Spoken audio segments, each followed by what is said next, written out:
عزیز طلباء السلام علیکم ورحمۃ اللہ وبرکاتہ۔ عزیز طلباء، اس سے پہلے ہم قرآن مجید کا جو موضوع ہے اس کے شارٹ کویسچن حل کر چکے ہیں اور اس کے پہلے 2 لانگ کویسچن ہم حل کر چکے ہیں۔ آج ہم تیسرا لانگ کویسچن حل کر رہے ہیں۔ یہ ہمارا 12واں لیکچر ہے اور آج کا موضوع ہے قرآن مجید کے فضائل۔ ہمارا لانگ کویسچن ہے قرآن مجید کے فضائل۔ تو قرآن مجید کے فضائل تو بہت سارے ہیں، لیکن ان میں سے چند فضائل جو ہے وہ ہم ذکر کریں گے۔ یہ کویسچن ہم نے ہیڈنگ کے ساتھ حل کرنا ہے۔ تو سب سے پہلی ہیڈنگ ہے اس کی یقینی اور حقیقی علم۔ یقینی اور حقیقی علم۔ دنیا میں موجود جتنے بھی علوم ہیں وہ سب مشکوک ہیں، جبکہ قرآن مجید کا جو علم ہے اس کے اندر کسی قسم کا کوئی شک نہیں ہے، وہ یقینی علم ہے۔ قرآن مجید میں جو کچھ اللہ تعالیٰ نے بیان فرمایا ہے وہ یقینی علم ہے اور حقیقت کی بنیاد پر مبنی ہے، اور اس میں کسی شک کا کوئی گزر نہیں ہے، اور اس میں ہر زمانے اور ہر خطے کے تمام انسانوں کے لیے، خواہ وہ مسلمان ہوں، خواہ وہ کافر ہوں، یہودی ہوں، عیسائی ہوں، کوئی بھی ہوں، ان سب کے لیے مکمل ہدایت اور رہنمائی موجود ہے، اور انسان کی دنیا و آخرت کی حقیقی فلاح کا دار و مدار بھی اسی قرآن مجید کے یقینی علم پر عمل کرنے پر مبنی ہے۔ اسی لیے قرآن مجید کو بڑی فضیلت حاصل ہے۔ جس طرح یہ کلام تمام کلاموں سے بہتر ہے، اسی طرح وہ انسان بھی تمام انسانوں سے بہتر ہے جو اس کا علم حاصل کرتا ہے اور دوسروں کو اس کا علم سکھاتا ہے۔ اللہ تعالیٰ پوری کائنات کے خالق و مالک ہیں۔ جس طرح اللہ تعالیٰ کی باقی مخلوقات پر فضیلت ہے، اللہ تعالیٰ کو باقی مخلوقات پر فضیلت حاصل ہے، اسی طرح اللہ تعالیٰ کے اس کلام کو بھی باقی تمام کلاموں پر، باقی تمام کتابوں پر فضیلت حاصل ہے، اور اسی طرح اس انسان کو تمام انسانوں پر فضیلت حاصل ہے جو قرآن مجید کا علم حاصل کرتا ہے اور دوسروں کو اس کا علم سکھاتا ہے۔ نبی اکرم صلی اللہ علیہ وسلم نے ارشاد فرمایا، خیرکم من تعلم القرآن وعلمہ، کہ تم میں سے بہتر وہ ہے جس نے قرآن مجید کو سیکھا اور سیکھا۔ عزیز طلباء، یہ حدیث پاک ہم پڑھ چکے ہیں، حدیث نمبر 3 ہے۔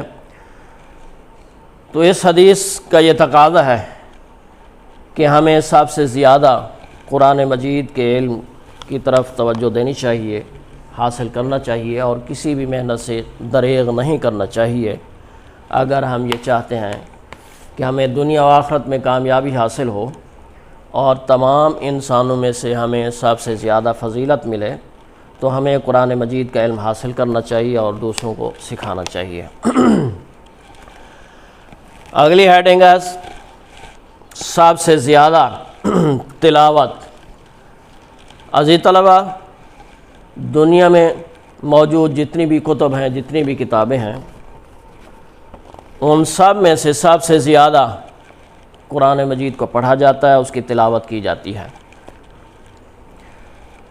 دنیا کی جو دوسری کتابیں ہیں وہ چاہے کتنی ہی دلچسپ کیوں نہ ہو، 2-4 مرتبہ پڑھنے کے بعد انسان کا دل جو ہے وہ اکتا جاتا ہے، لیکن قرآن مجید جتنی زیادہ پڑھیں گے اتنا زیادہ دل کرے گا کہ انسان اس کو پڑھتا چلا جائے۔ قرآن مجید کا لفظ قراءتن سے بنا ہے، اور قراءت کا مطلب ہوتا ہے پڑھنا اور تلاوت کرنا۔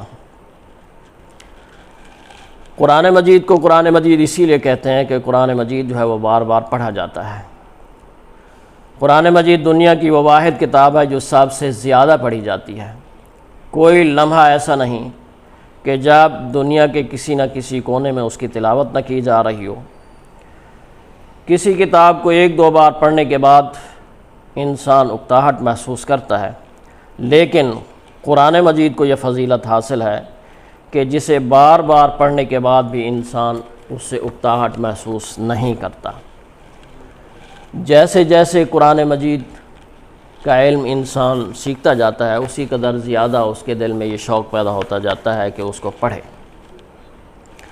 عزیز طلبہ، اگلی ہیڈنگ ہے آسان کتاب۔ قرآن مجید ایک ایسی کتاب ہے جو ایک نابالغ بچہ بھی بڑی آسانی کے ساتھ حفظ کر لیتا ہے۔ عزیز طلبہ، آپ دیکھتے ہیں آپ کے پاس سلیبس کی مختلف بکس ہیں، مختلف کتابیں ہیں، وہ آپ لفظ بلفظ یاد نہیں کر سکتے۔ اگر آپ یہ چاہیں کہ اس کا ایک پیج، اس کا ایک صفحہ جو ہے لفظ بلفظ یاد کر لیں تو یہ مشکل ہے، لفظ بلفظ یاد نہیں ہوتا۔ لیکن قرآن مجید کو یہ اعزاز حاصل ہے کہ اس کی ایک سورت نہیں، ایک پارہ نہیں، بلکہ پورا قرآن مجید حرف بحرف، لفظ بلفظ ایک چھوٹا سا بچہ بھی یاد کر لیتا ہے، اپنے سینے میں محفوظ کر لیتا ہے۔ قرآن مجید کے بے شمار حفاظ دنیا میں موجود ہیں جن کے سینوں میں قرآن مجید محفوظ ہے۔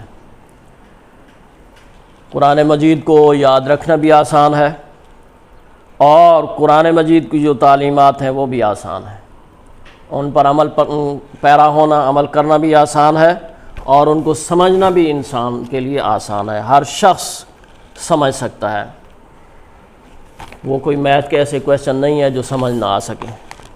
قرآن مجید کی تعلیمات ہر شخص آسانی کے ساتھ جو ہے وہ سمجھ سکتا ہے۔ اسی لیے اللہ تعالیٰ نے قرآن مجید میں سورۃ القمر میں پارہ نمبر 27 میں 4 مرتبہ یہ بات دہرائی ہے، وَلَقَدْ يَسَّرْنَا الْقُرْآنَ لِلذِّكْرِ فَهَلْ مِن مُدَّكِرٍ، کہ بے شک ہم نے قرآن مجید کو آسان نازل کیا ہے، کوئی ہے جو اس سے نصیحت حاصل کرے۔ جو بھی نصیحت حاصل کرنا چاہے وہ بڑی آسانی کے ساتھ نصیحت حاصل کر سکتا ہے۔ قرآن مجید کی کوئی بات ایسی نہیں ہے جو سمجھ نہ آ سکے۔ عزیز طلبہ، اگلی ہیڈنگ ہے زندہ زبان۔ قرآن مجید کو نازل ہوئے تقریباً 1500 سال کا عرصہ گزر چکا ہے، لیکن قرآن مجید جس زبان میں نازل ہوا تھا، عربی زبان، وہ آج بھی محفوظ ہے، اور دنیا کے بہت سے ممالک میں سمجھی اور بولی جاتی ہے۔ یہ قرآن مجید کے سچا ہونے کی، اس کے صداقت کی علامت ہے۔ قرآن مجید سے پہلے جو آسمانی کتابیں نازل ہوئیں، ان میں سے کسی کتاب کی زبان آج محفوظ نہیں ہے۔ جن زبانوں میں وہ کتابیں نازل ہوئی تھی وہ زبانیں بھی مٹ چکی ہیں، کتابیں بھی مٹ چکی ہیں اور زبانیں بھی مٹ چکی ہیں۔ وہ سریانی اور عبرانی زبان جن میں تورات و انجیل نازل ہوئی تھیں وہ ختم ہو چکی ہیں۔ یہ قرآن مجید کو اعجاز حاصل ہے کہ اس کی زبان نہ صرف دنیا میں قائم رہے گی بلکہ آخرت میں، جنت میں بھی یہی عربی زبان جو ہے وہ بولی جائے گی۔ عزیز طلبہ، اس کے بعد اگلی ہیڈنگ ہے امراض کے لیے شفا۔ قرآن مجید روحانی اور جسمانی تمام امراض کے لیے شفا کا ذریعہ ہے۔ اس میں انسان کی روحانی اور جسمانی تمام بیماریوں کا علاج موجود ہے۔ اللہ تعالیٰ کا ارشاد ہے کہ اے لوگو، تمہارے پاس تمہارے رب کی طرف سے نصیحت اور دلوں کے امراض کی شفا آ چکی ہے۔ یہ قرآن مجید ایمان والوں کے لیے ہدایت اور رحمت ہے۔ اور ایک مقام پر اللہ تعالیٰ ارشاد فرماتے ہیں کہ وَنُنَزِّلُ مِنَ الْقُرْآنِ مَا هُوَ شِفَاءٌ وَرَحْمَةٌ لِّلْمُؤْمِنِينَ، کہ قرآن مجید جو ہم نازل کرتے ہیں وہ ایمان والوں کے لیے شفا اور رحمت ہے۔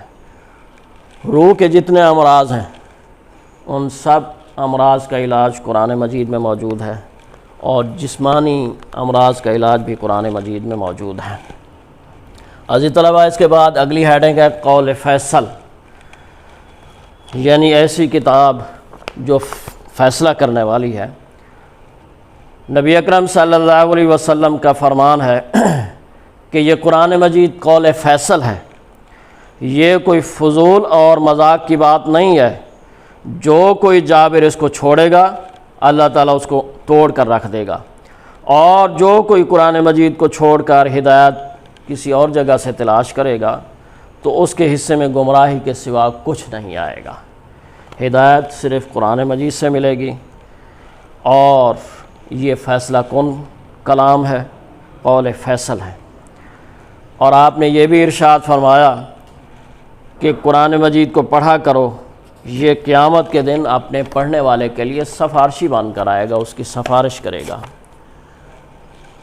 روزہ اور قرآن مجید ان دونوں کے بارے میں آپ کا ارشاد ہے کہ یہ قیامت کے دن سفارش کریں گے۔ قرآن مجید اپنے پڑھنے والے کے لیے سفارش کرے گا کہ یا اللہ اس کو جہنم سے بچا لے، اور روزہ رکھنے والے کے بارے میں اللہ تعالیٰ سے سفارش کرے گا کہ یا اللہ تیری رضا کی خاطر اس نے بھوک پیاس برداشت کی ہے، لہذا تو اس کے حق میں میری سفارش قبول فرما۔ تو اللہ تعالیٰ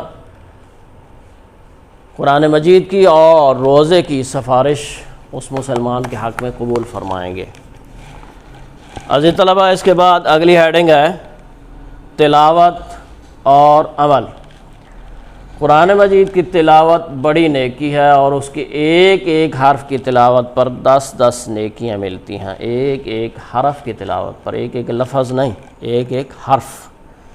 مثلا الف لام میم، یہ ایک لفظ ہے، حرف نہیں۔ حرف 3 ہے، الف الگ حرف ہے، لام الگ حرف ہے، اور میم الگ حرف ہے۔ تو یہ 3 حروف ہو گئے، الف لام میم۔ ہر حرف پر 10 نیکیاں ملی، الف پر 10، لام پر 10 اور میم پر 10۔ تو کتنی نیکیاں ہو گئیں الف لام میم کے پڑھنے پر؟ 30 نیکیاں ہو گئیں۔ تو اس کے ایک ایک حرف کی تلاوت پر 10 نیکیاں ملتی ہیں۔ جو الف لام میم پڑھتا ہے اس کو 30 نیکیاں مل جاتی ہیں۔ اسی لیے قرآن مجید کی تلاوت جو ہے وہ اس کو کثرت سے کرنا چاہیے، اور رمضان المبارک میں تو خصوصی طور پر قرآن مجید کی تلاوت جو ہے وہ کرنی چاہیے۔ عزیز طلبہ، جو لوگ اس پر عمل کریں گے اللہ تعالیٰ دنیا و آخرت میں انہیں سرفرازی عطا فرمائے گا، عزت عطا فرمائے گا، دنیا میں کامیابی عطا فرمائے گا، آخرت میں کامیابی عطا فرمائے گا۔ اور جو اس سے منہ پھیریں گے وہ دنیا میں بھی ذلیل و خوار ہوں گے اور آخرت میں بھی ذلیل و خوار ہوں گے۔ دنیا اور آخرت کی کامیابی کے لیے قرآن مجید پر عمل کرنا ضروری ہے۔ قرآن مجید پر عمل کریں گے تو دنیا میں بھی کامیابی ملے گی اور آخرت میں بھی کامیابی ملے گی۔ عزیز طلبہ، اس کے بعد اگلی ہیڈنگ ہے تاریخ کی شہادت، تاریخ کی گواہی۔ قرآن مجید پر عمل کے حوالے سے تاریخ گواہ ہے کہ مسلمان جب تک قرآن مجید کی تعلیمات پر عمل پیرا رہے، دنیا میں غالب رہے، اور جب انہوں نے اس کی طرف سے غفلت برتی تو عزت و سر بلندی سے محروم ہو گئے۔ نبی اکرم صلی اللہ علیہ وسلم کے عہد مبارک میں، خلفائے راشدین کے زمانے میں، صحابہ کے دور میں، تابعین کے دور میں، تبع تابعین کے دور میں مسلمان قرآن مجید پر عمل کرتے تھے، دنیا میں وہ غالب رہے، اور پھر جب بعد کا دور آیا مسلمانوں نے اس پر عمل کرنا چھوڑ دیا تو وہ ذلیل و خوار ہو گئے۔ یہی وجہ ہے کہ نبی اکرم صلی اللہ علیہ وسلم نے اس حوالے سے ارشاد فرمایا ہے کہ اللہ تعالیٰ بہت سی قوموں کو اس قرآن کی وجہ سے سر بلندی عطا فرمائے گا، اور بہت سی دوسری قوموں کو اس سے غفلت کی وجہ سے گرا دے گا۔ یعنی قوموں کا عروج و زوال آپ نے بتایا کہ قوموں کو عروج کیسے ملتا ہے اور زوال کا شکار کیسے ہوتی ہیں۔ تو آپ کے فرمان کے مطابق قرآن مجید پر عمل کرنے والے ان کو عروج ملتا ہے، اور جو قرآن مجید پر عمل نہیں کرتے وہ زوال کا شکار ہو جاتے ہیں۔ اسی لیے عزیز طلبہ، ہمیں چاہیے کہ ہم قرآن مجید پر سچے دل سے ایمان لے آئیں کہ یہ اللہ تعالیٰ کی کتاب ہے، سچی کتاب ہے، جو اس نے اپنے پیارے نبی محمد صلی اللہ علیہ وسلم پر نازل کی ہے۔ اسی میں ہمارے لیے فلاح ہے، اسی پر عمل کرنے میں ہمارے لیے دنیا اور آخرت کی کامیابی ہے۔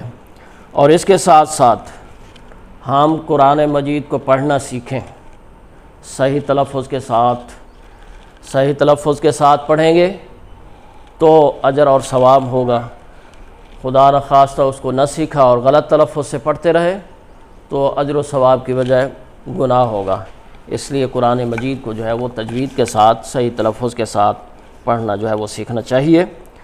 پھر اس کے ساتھ ساتھ تلاوت کرنے کے ساتھ ساتھ، اس کو پڑھنا سیکھنے کے ساتھ ساتھ قرآن مجید کا ترجمہ بھی سیکھنا چاہیے، تاکہ ہمیں پتہ چلے کہ اللہ تعالیٰ نے یہ کتاب جو ہماری ہدایت اور رہنمائی کے لیے بھیجی ہے، یہ ہم سے کیا تقاضا کرتی ہے، یہ ہم سے کیا مطالبہ کرتی ہے، یہ ہمیں کیا کہتی ہے، اس میں اللہ تعالیٰ ہمیں کیا پیغام دینا چاہتے ہیں۔